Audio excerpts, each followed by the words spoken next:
주님께서 마므레 상수리 나무 곁에서 아브라함에게 나타나셨다. 한창 더운 대낮에 아브라함은 자기의 장막 어귀에 앉아 있었다. 아브라함이 고개를 들고 보니 웬 사람 셋이 자기의 맞은 쪽에 서 있었다. 그는 그들을 보자 장막 어귀에서 달려나가서 그들을 맞이하며 땅에 엎드려서 절을 하였다. 아브라함이 말하였다. 손님들께서 저를 좋게 보시면 이 종의 곁을 그냥 지나가지 마시기 바랍니다.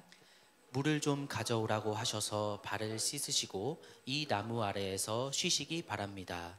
손님들께서 잡수실 것을 제가 조금 가져오겠습니다. 이렇게 이 종에게로 오셨으니 좀 잡수시고 기분이 상쾌해진 다음에 길을 떠나시기 바랍니다. 그들이 대답하였다. 좋습니다. 전 그렇게 하라고 하시면 사양하지 않겠습니다. 아브라함이 장막 안으로 뛰어 들어가서 사라에게 말하였다. 빨리 고운 밀가루 세 세알을 가지고 와서 반죽을 하여 빵을 좀 구우시오. 아브라함이 집짐승 떼가 있는 데로 달려가서 기름진 좋은 송아지 한 마리를 끌어다가 하인에게 주니 하인이 재빨리 그것을 잡아서 요리하였다. 아브라함이 엉긴 젖과 우유와 하인이 만든 송아지 요리를 나그네들 앞에 차려놓았다. 그들이 나무 아래에서 먹는 동안에 아브라함은 서서 시중을 들었다. 그들이 아브라함에게 물었다. 대개 부인 사라는 어디에 있습니까? 아브라함이 대답하였다. 장막 안에 있습니다. 그때에 주님께서 말씀하셨다. 다음해 이맘때에 내가 반드시 너를 다시 찾아오겠다.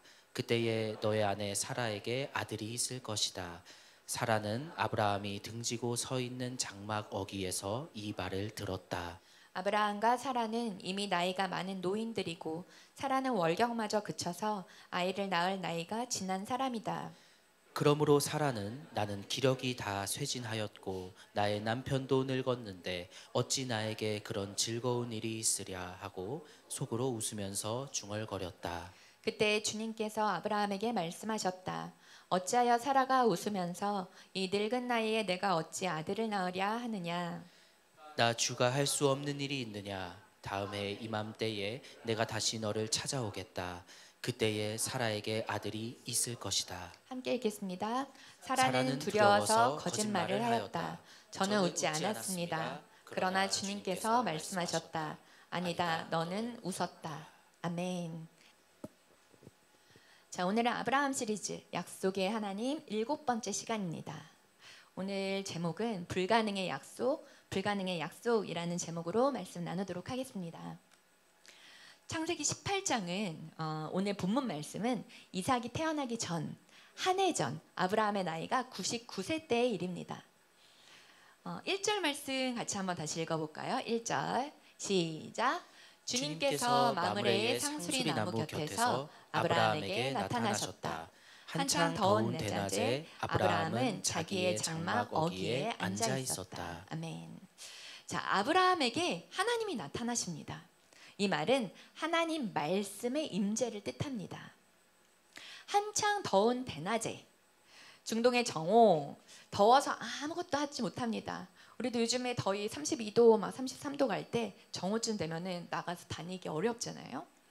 중동 지역, 특히 유럽 남부 지역, 스페인이나 이탈리아 지역에서는 이 시간 시에스타라고 해서 점심 식사 후에 잠시 낮잠 시간을 갖도록 합니다.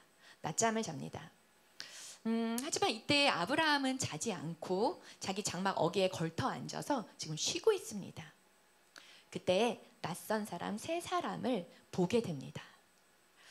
아브라함은 그들에게 달려갑니다. 달려가서 영접하고 그들을 극진하게 대접합니다.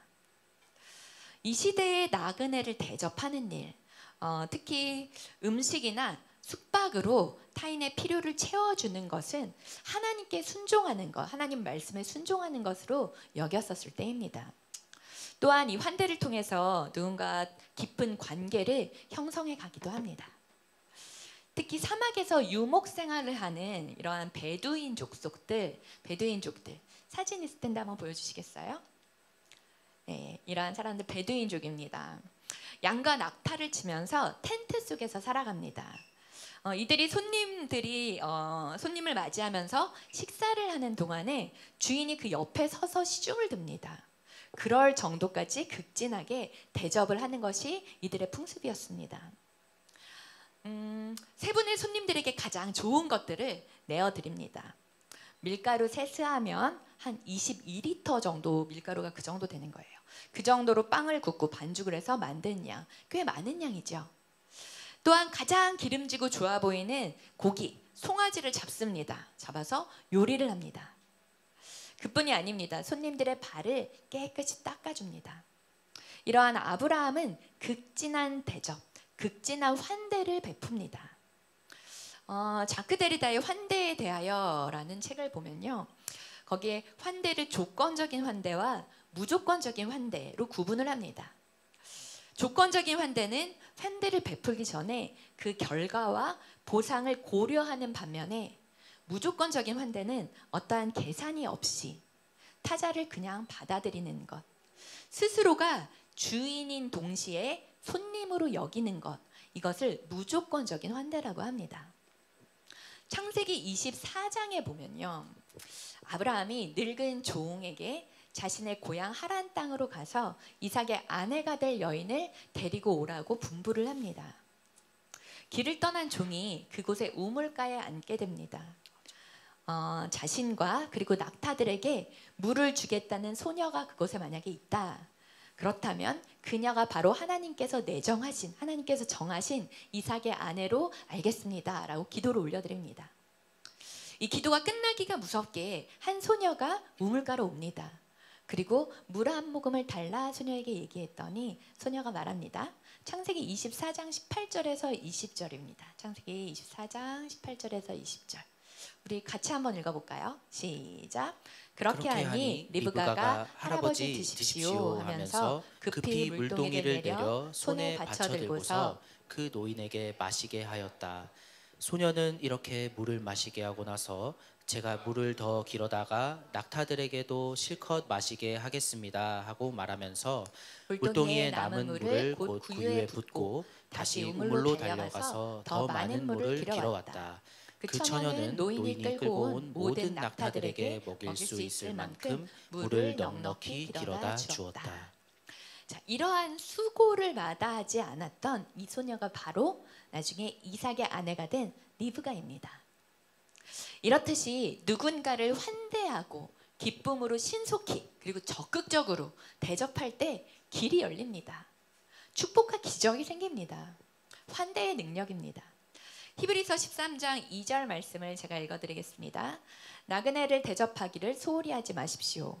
어떤 이들은 나그네를 대접하다가 자기들도 모르는 사이에 천사들을 대접하였습니다. 아멘. 자, 이 히브리서의 말씀이 바로 아브라함의 이야기죠. 이 손님들은 천사들과 같은 영적인 존재들입니다. 천사는 하나님의 메신저들입니다. 하나님을 대신하는 영적인 존재들로 생각하시면 됩니다. 아브라함이 이들을 하나님을 대하듯이 극진하게 환대를 하고 있습니다. 뉴욕 타임즈 베스트셀러 작가이자 또 강연가인 카렌 에마는 그의 40일 묵상집에서 이렇게 얘기하고 있습니다. 그 제목이 Reach Out, Gather In이라는 책인데, 여기에서 환대란 단순히 낯선 사람을 사랑하고 그 낯선 사람과 친구가 될 때까지 그들을 계속 사랑하는 것입니다. 그리고 또 애플 시나몬 티 한 잔을 마시며 예수님을 만났습니다. 아주 평범한 집에서 한 성도가 나에게 대접한 따뜻한 차 한 잔이 하나님께로 이끄는데 사용하신 수단이었습니다. 자, 우리가 누군가에게 티 한 잔을 대접한다고 해도 내 안에 계신 예수님이 전해질 수가 있습니다. 우리가 일하면서 만나게 되는 누군가 한 사람한테 건넨 살리는 말 한마디, 따뜻한 격려의 말, 위로의 말 한마디로 예수님께서 영광을 받으십니다. 이것이 바로 환대입니다. 창세기 18장 10절 말씀 같이 한번 읽어볼게요. 시작. 그때 주님께서 말씀하셨다. 다음에 이맘때에 내가 반드시 너를 다시 찾아오겠다. 그때 너의 아내 사라에게 아들이 있을 것이다. 사라는 아브라함이 등지고 서 있는 장막 어귀에서 이 말을 들었다. 자, 배불리 먹고 난 손님들이 아브라함을 부릅니다. 내년 이맘때쯤이 되면 너를 다시 찾아올 것이다. 그리고 그때에는 너의 아내 사라가 임신했을 것이다. 아들이 있을 것이다. 그러나 이 말을 저편 장막 어귀에서 듣고 있었던 사라가 웃습니다. 아브라함이 99세, 사라의 나이 89세. 자, 이제 백발의 노인들이죠. 기력도 사라지고 또 생리도 끊겼다고 나와 있습니다. 그러한 후인데 이 나이에 어찌하여 아기를 가질 수 있겠는가? 이렇게 생각하며 사라가 속으로 웃습니다. 하나님께서 아브라함에게 자식을 줄 것을 벌써 몇 차례나 말씀하고 계십니다. 우리도 아브라함 시리즈 쭉 오면서 계속적으로 하나님께서 말씀하시고 약속하시고 찾아오시는 것을 우리가 쭉 살펴보고 있죠. 처음에 15장에서 하늘의 별과 같이 많은 자손들을 하나님께서 약속하십니다. 그리고 17장에서 이 아들이 사라의 몸에서 태어날 것이라는 것을 말씀하십니다. 이때에는 아브라함이 웃었죠. 그러자 얼마 또 지나지 않아서 이번에는 나그네의 모습으로 찾아오신 하나님께서 또 말씀하십니다. 이번에는 좀 더 구체적으로 1년 내에 아들이 태어나서 너가 안게 될 것이다 라고 말씀해 주십니다. 자, 사람의 모든 기댈 만한 기대가 사라질 때까지 하나님은 기다리십니다. 대신 약속하십니다. 대신 말씀을 주십니다. 아브라함과 사라, 자신들의 신체적인 모든 가능성이 사라질 때까지, 모든 희망이 포기될 때까지 하나님께서는 기다리십니다. 모든 가능성이 0%가 될 때까지 기다리십니다. 그리고 오직 하나님만이 하실 수 있으실 때, 그때까지 그대로 두십니다. 모든 자연의 법칙을 만드신 분이 하나님이십니다. 모든 자연의 법칙을 뛰어넘으시는 분도 하나님이십니다. 세상의 모든 이치를 초월하시는 분이 바로 하나님이십니다. 아멘. 자, 하나님이 어떠한 분이신지 아는 그 알면서부터 우리의 믿음이 시작됩니다. 믿음이 보여지는 것들이 아닙니다. 믿음은 보이지 않지만 온 세상의 법칙을 만드시고 운행하시고 창조주 하나님께서 말씀하셨기에 이미 있는 것으로 여기는 것, 바로 이것이 믿음입니다. 14절 말씀 같이 한번 읽어보겠습니다. 14절 시작. 나 주가 할 수 없는 일이 있느냐? 다음 해 이맘때에 내가 다시 너를 찾아오겠다. 그때 사라에게 아들이 있을 것이다. 아멘. 자, 나 주가 할 수 없는 일이 있느냐? 없다. 나 주가 할 수 없는 일이 있느냐? 없습니다. 하나님께서 하실 수 없는 일이 있으신가요? 아니요, 없으십니다. 이것이 바로 하나님의 옴니포텐스, 하나님의 전능성입니다. 전능하신 하나님께서는 능치 못하실 일이 없으십니다. 아멘. 이것이 우리의 믿음입니다. 하나님은 우리의 삶 가운데 직접적으로 개입을 하십니다. 우리의 삶 가운데 하나님의 뜻을 이루시기를 원하시는 하나님이십니다. 그때에 하나님의 전능하심이 바로 우리의 실제가 되는 것입니다. 할렐루야. 자, 15절 말씀 우리 같이 한번 읽어볼게요. 15절 시작. 사라는 두려워서 거짓말을 하였다. 저는 웃지 않았습니다. 그러나 주님께서 말씀하셨다. 아니다, 너는 웃었다. 자, 사라가 웃었습니다. 하나님은 보지는 않으셨습니다. 하지만 아십니다. 하나님은 겉을 보지 않으십니다. 하나님은 중심, 속사람을 보시기 때문입니다. 사라가 웃었습니다. 겉으로 웃었을까요? 아니에요. 속으로 웃었습니다. 그리고 하나님은 그 사라의 웃는 속사람을 보셨습니다. 그렇게 말씀하십니다. 그리고 다시 한번 꼭 짚어서 말씀하십니다. 사라는 아니요 라고 대답합니다. 들킬까 봐 두려워서 거짓말을 합니다. 우리가 거짓말을 하는 이유 중에 가장 큰 부분은 두려움이죠. 들통날까봐, 내가 드러날까봐, 피하고 싶어서 그 두려움 가운데 우리는 거짓말을 하게 됩니다. 사라의 모습도 그렇습니다. 아니요 라고 대답했던 사라에게 주님께서 말씀하십니다. 아니다, 너는 웃었다. 호락호락하게 넘어가지 않으십니다. 하나님께서 사라의 거짓말을 시정하십니다. 고쳐주십니다. 하지만 이 상황이 여기에서 끝나는 것이 아닙니다. 이로써 끝나지 않습니다. 한 해 후에 결국 하나님은 사라를 진짜 웃게 만드십니다. 나 주가 할 수 없는 일이 있느냐? 하나님께서 우리에게 물으십니다. 하나님께는 불가능이 없습니다. 하나님의 옴니포텐스, 하나님의 전능하심, 모든 것이 하나님 안에서 가능합니다. 마가복음 10장 27절 말씀 우리 같이 한번 읽어볼게요. 시작.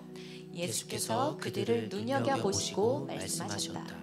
사람에게는 불가능하나 하나님께는 그렇지 않다. 하나님께는 모든 일이 가능하다. 아멘. 100세의 아브라함에게 그리고 90세의 사라에게 아기를 잉태할 수 있는 물리적인 기능이 이제는 0%입니다. 그때까지 기다리게 하시는 하나님이십니다. 0%가 100%로 무에서 유로 창조가 되는 것. 하나님은 생명의 주인이십니다. 하나님은 창조주이신 하나님이십니다. 하나님이 하나님 되게 하시는 것, 이것이 바로 믿음입니다. 하나님을 하나님의 자리에 계시도록 하는 것, 그것이 바로 믿음입니다. 이삭은 그냥 아들이 아닙니다. 모든 믿는 자의 자손이 됩니다. 이삭은 모든 메시아 왕국을 뜻합니다.